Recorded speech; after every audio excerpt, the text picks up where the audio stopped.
gestionnaire de formation. lii moo ëpp xaalis. Do you think you could fall for a woman like me?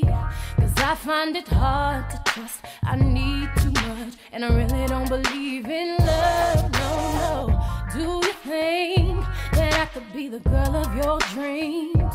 Sometimes I don't let things go, get emotional, and sometimes I'm just out of control. 72 heures des femmes distinguées nominées Ndeye Awa Gueye. On va permettre à Ndeye Awa Gueye mu présenter wu wax jaar-jaaram Sénégal xam ko àdduna xam ko lan moo waral nomination bi ak yooyu sa jaar-jaar est-ce que mën nga pour ñi la xamul xam yow lay kan noo tudd foo juddoo foo màggee foo yaroo et tout ça. maa ngi leen di nuyu di leen sant déjà ci nomination bi c'est vraiment un honneur et je pense que bari na jigéen yu ko mérité defuma dara loo xamante ni vraiment mérité na nomination bi donc merci beaucoup.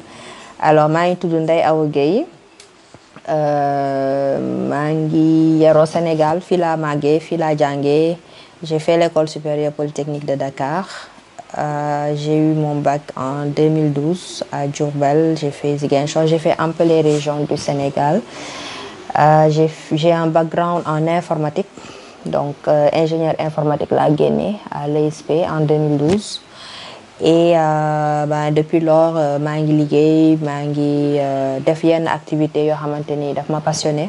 Surtout tout ce qui est formation des jeunes filles dans les tech, promotion des jeunes filles, des femmes dans les tech, ak surtout lépp lu ci wàllum xarala yu bees yi, technologie, innovation et surtout innovation bu am njëriñ ci développement, bu am njëriñ ci askan bi, buy permettre voilà développer un peu enfin apporter quelques solutions. Si problème wala défi yi ñu jànkonteel ci suñu communauté yi.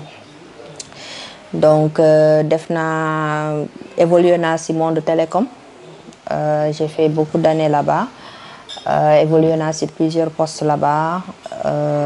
Maintenant depuis quelques mois maa ngi consultance ci monde de développement, agence de coopération au développement yi, donc buy rejoindre un peu li ma waxoon ci samay début kaddu mooy tout ce qui est impact, tout ce qui est développement, tout ce qui est enjeux sociétaux ci wàllum éducation, ci wàllum agriculture, ci wàllum autonomisation de la femme, ci wàllum santé et cetera. Donc léegi loolu laa nekk di def ni actuellement. Macha allah. Da nga bokkoon ci jeunes yi nga xam ne Obama da leen recevoir woon aux États-Unis est-ce que mën nañ ñëwaat ci événement boobu noonu the young African leader. waaw alors loolu c'était en 2014 benn programme bu Obama lancé woon bu tudd Mandela Washington Fellowship. Donc benn partie wu programme bu gën a mag bu mu lancé bu tudd YALI, Young African Leadership Initiative. Donc objectif bi en fait ambition wu Obama c'était d'identifier des jeunes moins de 35 ans yu nekk ci seeni dëkk en Afrique.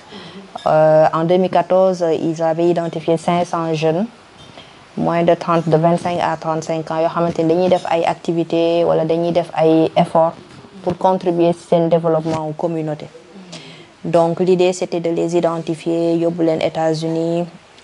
Offrir leen ay formation de renforcement de capacité en leadership, en business, en entrepreneuriat, ça dépend si ku nekk si lan ngay yëngu, mais en tout cas mu offrir la ay renforcement de capacité, permettre la def réseautage, parce que boo génnee sa dëkk si ngay gën a mën a gis opportunité yi am sa dëkk. Donc c'était ça un peu l'objectif, génnee ñu suñu dëkk Afrique yóbbu ñu États-Unis ñu discuter, def réseautage, xool ce qui se fait là-bas et surtout des États-Unis am une vision un peu élevée de l'Afrique. En fait c'est un peu ça le but, parce que ñi ci bari ñu jógee ci formation boobu ci la ñuy gën a gis en réalité opportunité yi am Afrique, force bi ñu am ci jeunesse, parce qu'on est un continent qui a un grand pourcentage de jeunes. Opportunité yi jeunes yi am opportunité yi suñuy xarit ou bien suñuy collègues autres africains yi ñuy def seeni dëkk.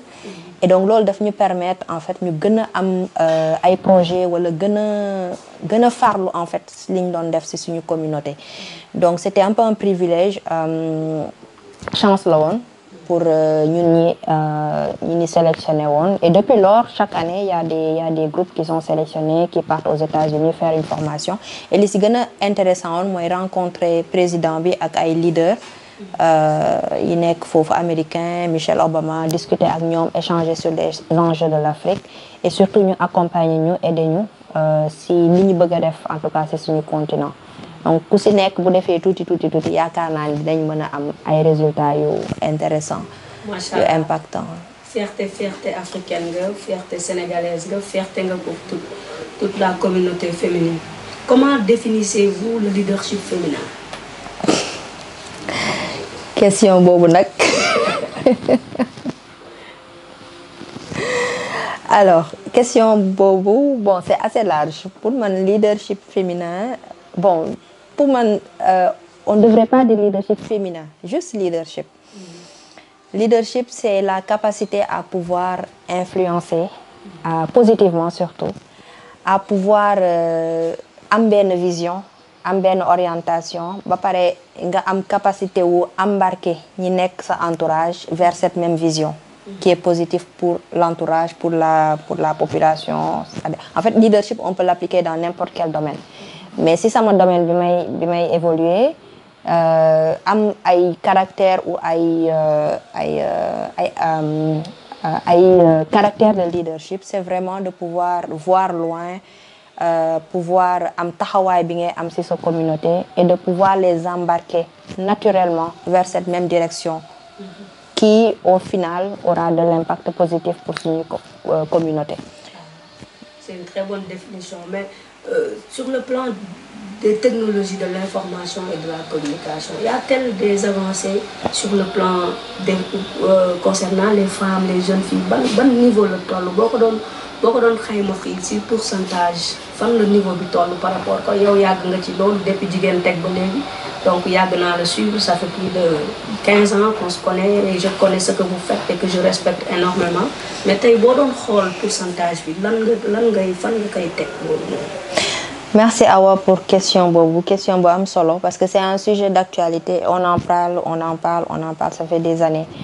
Mooy enfin on est dans on est ci période boo xamante ni révolution numérique lañ toll, révolution technologique parce que y a eu la révolution industrielle, il y a eu plein de révolutions mais malheureusement Afrique daf ci nekk en dernière position, on a raté plein de révolutions. Aujourd'hui yaa ngi di nga dawal oto, di nga yore téléphone mais gisoo benn constructeur en Afrique africain boo xam moo defar oto bi ngay dawal wala téléphone bi ngay yor fan lañ koy jëlee, c'est soit en Chine voilà, dans d'autres pays, de même que la voiture, plein de choses. Donc actuellement dañ nekk ci révolution numérique et on a la chance de vivre cela. On a des révolutions, voilà, tout ce qui est intelligence artificielle, blockchain, etc.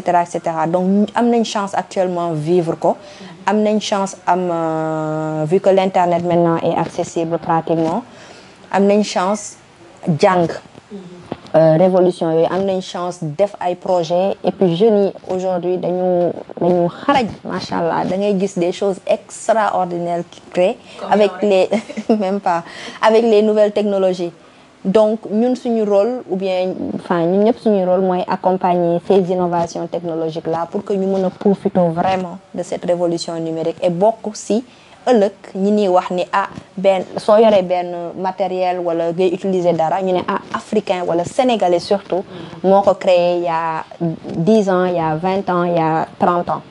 Donc loolu tey lañ ko war a lijjanti, tey lañ war a sauter ci enfin bañ train bi rëccuñu, on va dire comme ça.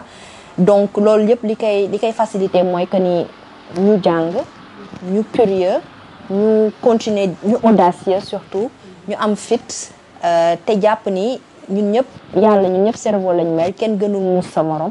Il suffit juste de vouloir faire et d'avoir des objectifs et de tracer sa route, d'être focus et de pouvoir être parmi ces meilleurs là yu ñuy cité ëllëg ñi bàyyi héritage suñuy génération future.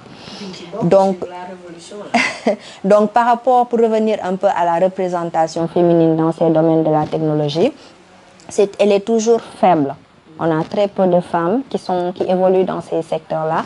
Et c'est la raison pour laquelle on avait créé Jigéen Tech en 2012, parce que on était un groupe de jeunes filles, on avait participé à des compétitions mondiales et dans la technologie, on s'est rendu compte qu'il n'y avait pas beaucoup de femmes qui étaient présentes, qui adoraient en fait ce monde-là. Et Jigéen Tech, l'objectif c'était d'inciter plus de filles à adorer ces filières scientifiques et à évoluer dans des postes technologiques.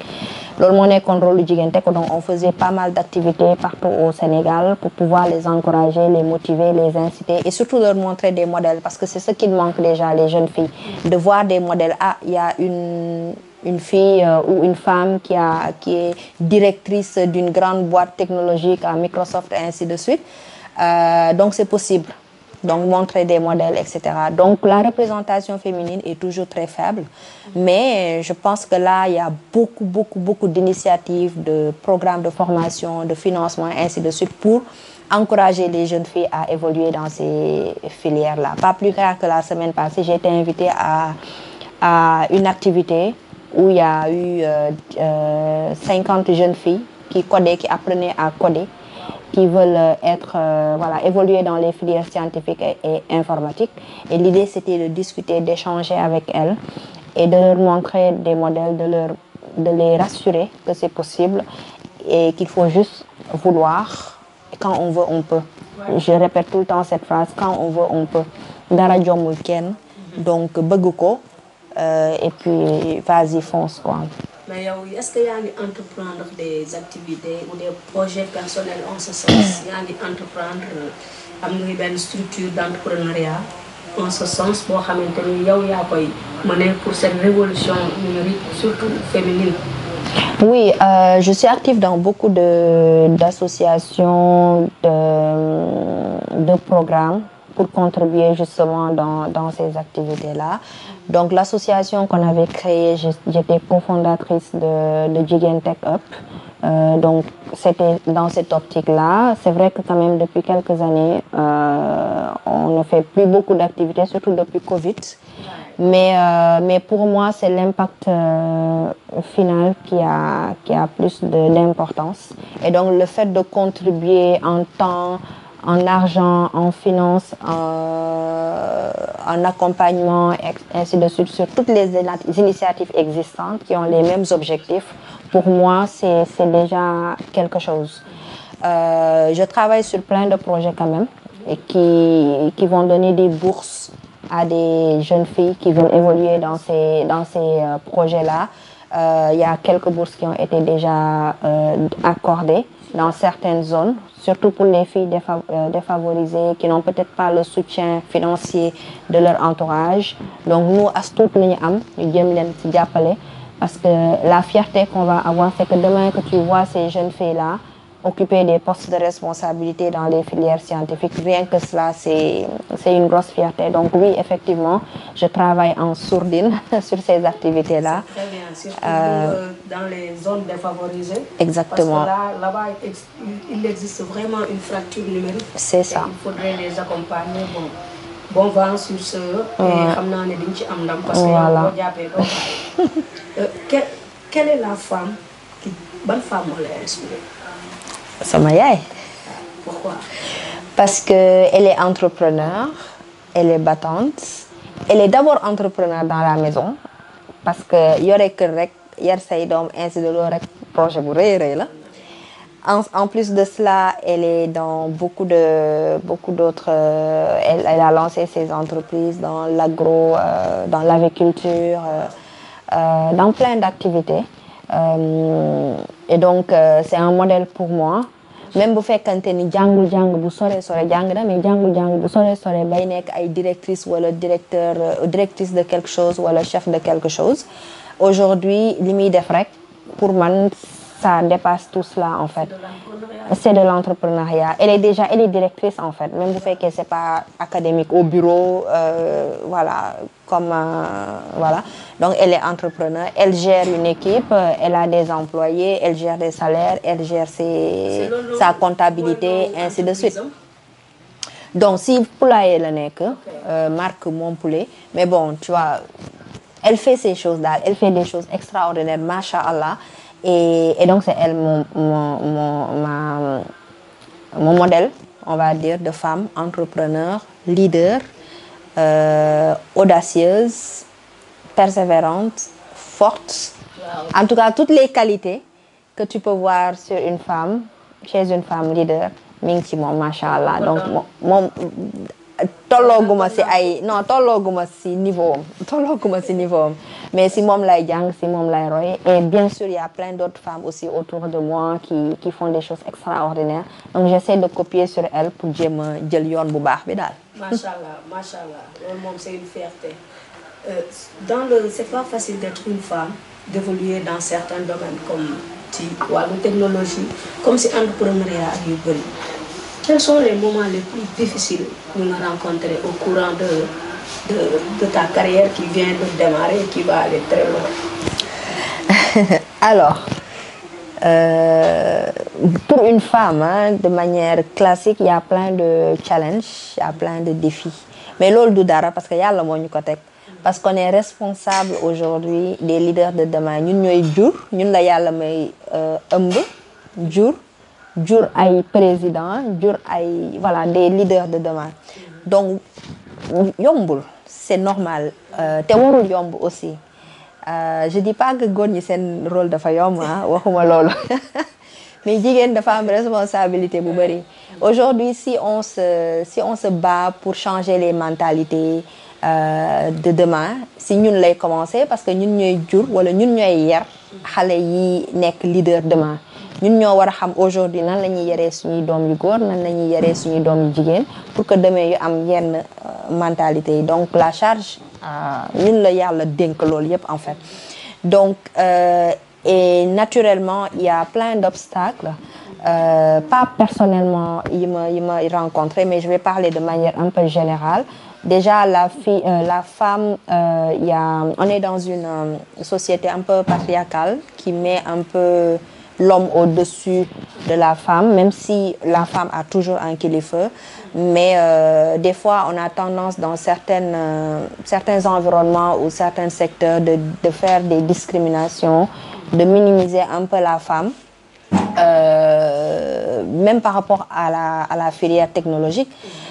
Souvent nous quand on était jeunes, on nous disait que être développeuse ou codeuse c'est pas fait pour la femme, c'est fait pour l'homme parce que dafa métti pour jigéen. Te pourtant méttiwul. Aujourd'hui on voit des femmes leaders qui sont des développeuses d'applications de ouf. Mais méttiwul. Mais on nous fait croire que c'est difficile, que c'est compliqué, que c'est pas supportable, ainsi de suite, que jigéen lu nooy rek la war a def wala des choses comme ça. Donc ça déjà ça te bloque. Quand tu es enfant, ça peut te bloquer. Et du coup, tu as tendance à virer sur des choses yu gën a nooy wala yu gën a yomb. Donc ces stéréotypes de genre, c'est des obstacles. Des discriminations en entreprise, il y en a, même s'il y a quand même des entreprises où on ne les voit pas, mais dans d'autres, c'est compliqué. Les femmes le vivent. Le mariage aussi, pour certaines femmes, c'est bloquant pour leur carrière.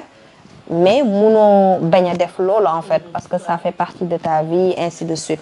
Mais si tu n'as pas la chance d'être accompagné par un partenaire qui t'accompagne qui t'encourage, qui te supporte dans, on va dire pas tes activités, mais dans tes ambitions, dans ton envie d'occuper des scènes assez élevées, ça peut être difficile pour certaines femmes. D'accord? Donc il y a plein d'obstacles qui peuvent exister et qui existent d'ailleurs et que les femmes rencontrent. Je pense que ku nekk yaa ngi muñaale dara. Mais yow personnellement lan nga dund bu métti la nga jooy ci wala affaire bi nga métti la daal ba nga ne non bàyyi naa wala. Non man dunduma dara lu métti.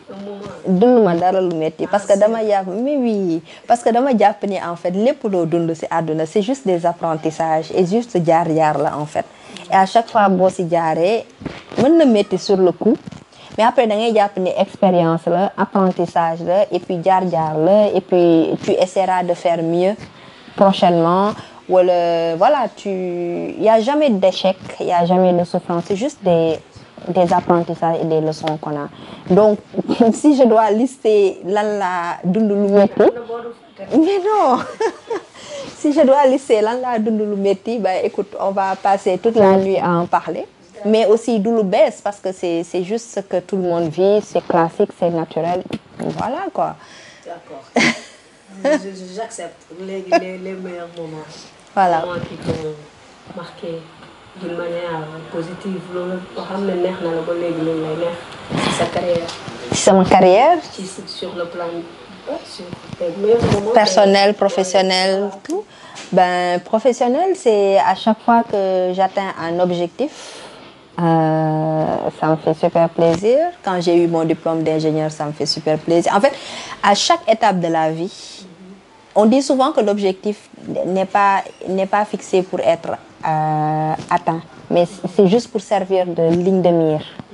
Donc, à chaque fois que tu avances dans la vie, tu te fixes des objectifs. Et à chaque fois que tu atteins un objectif, vous tu donnes xale sax am na ay objectifs. Xale bu am bakam récemment, c'est un gros objectif wala un gros résultat pour cet enfant-là. Man amaluma benn njëriñ parce que dépassé naa ko sama ginnaaw man yeneen objectif lay xool, toi également, d'autres personnes également. Donc voilà, il y a plein de choses que j'ai atteint par la grâce de Dieu. Et jusqu'à présent, ça me fait plaisir, alhamdoulilah. Quand j'ai eu mes enfants aussi, j'ai eu beaucoup de plaisir parce que pour moi, c'est très important de donner la vie et je souhaite que toutes les femmes puissent donner la vie. C'est important parce que c'est une grosse responsabilité de donner la vie, d'éduquer les enfants qui doivent jouer un rôle important dans le devenir de son pays ou de son continent. Donc là, ça fait super plaisir. Professionnellement également, voilà, tous les objectifs qu'on fixe et qu'on atteint, ben, ça me fait plaisir. Mais surtout quand tu vois l'impact sur les populations, quand tu vois l'impact positif sur ton entourage, pour moi, c'est à ce moment-là que tu peux dire que tu as fait quelque chose d'intéressant. Voilà, parce qu'il y a entre réussir dans la vie et réussir sa vie. Donc, il y a nuance. Faire réussir les autres. Voilà, exactement. Contribuer à la réussite des autres, ça fait plaisir. Est-ce que vous vous considérez comme une féministe? Ça dépend de ce qu'on appelle féministe. Comment tu l'appelles toi? Oh, écoute, je suis pas féministe comme on l'entend, mais je suis défenseuse des droits de la femme. Quand je fais des activités pour encourager les femmes à occuper des postes de responsabilité tech et tout, bah, si c'est ça être féministe, d'accord, je suis féministe. Mais voilà, il faut jauger le juste milieu. L'idée aussi, c'est pas de faire une rivalité entre l'homme et la femme, parce que ku nekk da nga am sa rôle. Yemuñu en fait, góor dafa am rôle am, jigéen dafa am rôle am. Donc l'idée c'est pas de se battre pour la parité, wala dañu war a tolloo wala ainsi de suite. On doit se compléter, on est complémentaires. D'accord, donc kenn mënul dem sans sa morom. D'accord, donc c'est comme ça que je vois l'aspect féministe ou la définition de féministe. D'accord. Quel projet d'avenir nga am yoo xamante ni yaa ngi ko projeté dans l'avenir? Alors là, j'évolue dans le monde du développement, l'impact, contribuer aux objectifs de développement durable. Si domaine yu nekk, éducation, formation professionnelle technique, santé, bien-être, ainsi de suite, entrepreneuriat, autonomisation des femmes, ainsi de suite. Donc, toutes les activités que je fais ou tout ce qui me passionne, on va dire, c'est autour de cela. Donc, dans l'entrepreneuriat, l'accompagnement des entrepreneurs, parce qu'on sait que l'entrepreneuriat ou le secteur privé occupe une place importante, très, très, très importante sur le tissu économique du pays. Donc, moi, mon objectif, c'est comment contribuer à l'accompagnement des entrepreneurs, femmes, et via le financement, supporter, mentorat, etc., etc.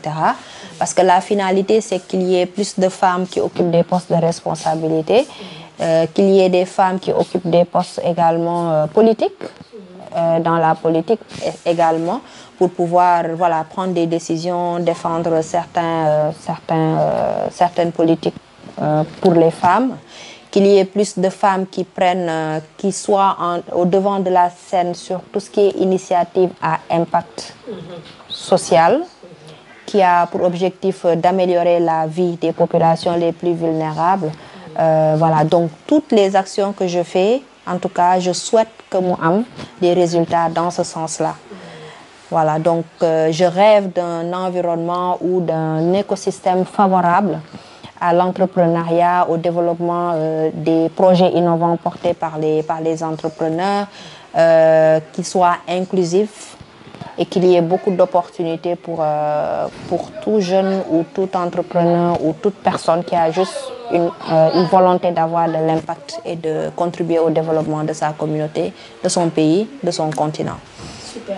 Kon de révolution numérique bi nga bëgg def Sénégal foo nga révolutionné ko de si yow lañ am yaakaar. Man fii bari na ay xale yoo xamante ni ñu ngi def affaire yu doy waar. yow lañ joxoon baaraam 72 heures des femmes distinguées ñu nekk suñu 4e édition muy une édition exclusive ñu jël femme ci domaine bu nekk sur le plan sportif, sur le plan politique, sur le plan économique yow dañ la tànn sur le plan numérique nga nekk vraiment ku xarañ ku yàgg liggéey ñuy suivre depuis ay at gis sa évolution gis lépp donc tey jii ñu boole la tànn la ñu leen ne c'est une cérémonie qui sera 72 heures 3 jours non-stop avec toutes les femmes du monde. Il y a des femmes africaines, il y a des femmes françaises, il y a des américains, ñu bari ñu ngi ci au niveau international déjà, au niveau national et au niveau africain. Qu'est-ce que cela vous fait d'être nominé? Alors, comme je l'ai dit au début de mes propos, c'est un immense honneur d'être nominée parce qu'il y a énormément de femmes, de jeunes filles qui font des choses extraordinaires. Ñooñu lañu war a dem loqati ji. dem loqati leen fi ñu nekk. ñëw mettre leen au devant de la scène pour que ñu gis leen, ràññee leen, accompagner leen ci seen objectif. Alors, ça me fait super plaisir. Merci pour cela. On se connaît depuis très longtemps et doo jóg si di ñu encourager, si di ñu wan ne en fait as tuut ni ñuy def am na njëriñ. Donc, ça me fait vraiment plaisir. Et j'espère que voilà li ma fi wax dina am tuuti impact si jeunes filles parce que en fait loolu mooy objectif bi comment inspirer la jeune génération pour que demain ñoom ñi nekk en face de la caméra ñoom ñi nekk ci télé yi ñoom ñi nekk ñu leen di tudd partout dans le monde ñuy def ay impact ay réalisations yu extraordinaires ci suñu population et que kooku noonu su ñëwee devant la scène mu ne ah Ndeye Awa bi ma déggoon il y a quelques années muy wax avec Awa Cheikh moo ma inspiré ma def lii ma def laa. C'est l'objectif. Voilà donc loolu mooy sama loolu moo may rendre fière et j'espère que dina am as tuut kenn wala ñaar ñoo xamante ni dañu am. Non, tu vas inspirer toute une génération. Amiin yaa rabbi. Inch'Allah. ñun ñëpp ensemble. ensemble. Soo doon définir sa bopp ci benn mot ban mot lay doon. Ambition ak persévérance.